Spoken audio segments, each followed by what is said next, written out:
Офсайд деген сериал шығыпты ғой. Иә, білеміз ғой. 2 жыл болды ғой. Ол көрдің бе сен? Шыны керек әлі қоспадым. Мен де көрмедім, сіз көрдіңіз бе? Мен көрдім, 4 сериясын көрдім. Қойыңызшы. Мысалға, ол сол қазақ футболы туралы ма шын мәнінде? Енді Өзбекстан футболы емес қой енді. Жоқ, қазақ футболын білесіз ғой, 100%. Сценарий қалай жалпы?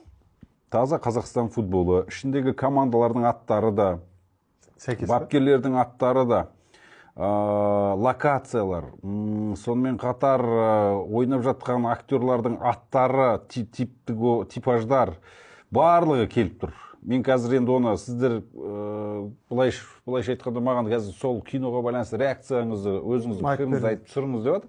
Мен бірақ енді ол түгел 13 сериясын көріп шығуым керек. Сосын мен қазір қаламмен, ручкамен жазып отыруым керек та. Мына жерде мынаның айтқан сөзі мынау деген адам.